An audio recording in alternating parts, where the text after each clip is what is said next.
नमस्कार. हिंदू धर्मात अमावस्येला विशेष महत्त्व दिले जाते, पण मौनी अमावस्या ही सर्व अमावस्यांमध्ये श्रेष्ठ मानली जाते. या व्हिडिओमध्ये आपण पाहणार आहोत अमावस्या कधी आहे, या दिवशी मौन का पाळावे, तसेच पितृदोषापासून मुक्ती मिळण्यासाठी काय करावे. मौनी अमावस्या म्हणजे काय, तर या दिवशी मानवी मनाचा कारक असलेल्या चंद्राचे दर्शन होत नाही. मन स्थिर करण्यासाठी आणि आत्मचिंतनासाठी हा दिवस उत्तम मानला जातो. असे मानले जाते की या दिवशी मनु या ऋषींचा जन्म झाला होता, म्हणून याला मौनी अमावस्या म्हणतात. अमावस्या 17 जानेवारी उत्तरात्री 12:03 सुरू होत असून रविवारी 18 जानेवारी उत्तरात्री 1:21 आहे. या दिवशी रविवार असल्याने हा दिवस सूर्योपासनेसाठी अत्यंत शुभ आहे. या दिवशी आवर्जून काय करावे, तर सकाळी लवकर उठून कोणत्याही पवित्र नदीत स्नान करावे. शक्य असेल तर घरातील पाण्यात गंगाजल टाकून स्नान करावे. या दिवशी किमान 1.25 तास किंवा शक्य असल्यास पूर्ण दिवस मौन पाळावे. याने मानसिक शक्ती वाढेल. तीळ, गूळ, धान्य, कापड, गरम कपडे यांचे गरजूंना दान करावे. माघ महिन्यात दान करण्याचे फळ अनेक पटीने जास्त मिळते.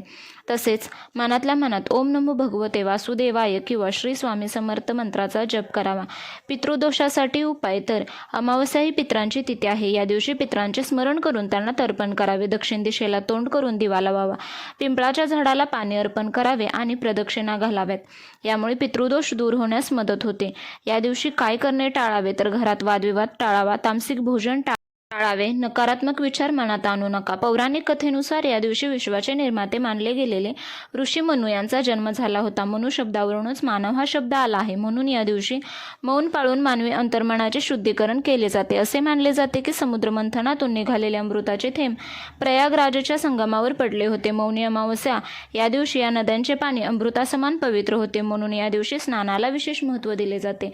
मौनी अमावस्येला मौन का पाळावे, तर शास्त्रीय कारण म्हणजे न बोलल्यामुळे ऊर्जा वाचते, मानसिक एकाग्रता वाढते, तोंडातून चुकीचे शब्द बाहेर पडत नाहीत आणि रागावर नियंत्रण मिळवता येते. यासाठी मौन एक उत्तम सराव आहे. मौनी अमावस्या रविवारी येत असल्याने हा सूर्यदेवाचा वार आहे. त्यामुळे या दिवशी सूर्यदेवाला तांब्याच्या कलशातून अर्घ्य अर्पण करावे. तसेच आदित्य हृदय स्तोत्र वाचावे. हे नोकरी आणि आरोग्यासाठी अत्यंत लाभदायक ठरते. तसेच तुम्ही या दिवशी घरात काही प्रभावी उपाय करू शकता, तर ते पाहूया. त्यामधला पहिला उपाय म्हणजे या दिवशी पिंपळ पूजन करावे, कारण या दिवशी पिंपळाच्या झाडामध्ये विष्णू आणि पितरांचा वास असतो असे मानतात. पिंपळाला कच्चे दूध आणि पाणी अर्पण करून 108 प्रदक्षिणा घातल्यास रखडलेली कामे मार्गी लागतात. दीपदान, संध्याकाळी घराच्या ईशान्य कोपऱ्यात किंवा तुळशीपाशी गाईच्या तुपाचा दिवा लावावा.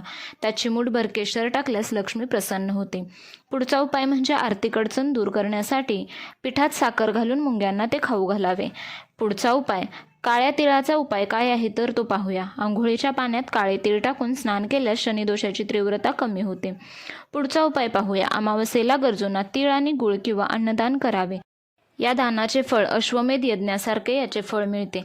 गाईला हिरवा चारा किंवा गुळ खाऊ घाला. तसेच घराचे दृष्ट काढण्यासाठी, नकारात्मक ऊर्जा दूर करण्यासाठी अमावस्या हा उत्तम दिवस असतो. त्यासाठी सायंकाळी घराच्या मुख्य दरवाजावर 2 तेलाचे दिवे लावावेत. पुढचा उपाय म्हणजे मिठाच्या पाण्याने घर पुसून घ्यावे. घरात भीमसेनी कापूर जाळावा. या दिवशी मौन पाळताना तुम्हाला ओम मुनये नमः मंत्र जपायचा आहे. तसेच पितृशांतीसाठी ओम पितृभ्य नमः आणि मानसिक शांतीसाठी ओम नमः शिवाय हा जप जपायचा आहे, करायचा आहे. तर तुम्हाला आशा करते की नक्की माहिती आवडली असेल. ही मौनी अमावस्या तुमच्या जीवनात सुख शांती घेऊन येऊ. व्हिडिओ आवडला तर please like, share and subscribe करा. व्हिडिओ पाहिल्याबद्दल धन्यवाद. श्री स्वामी समर्थ.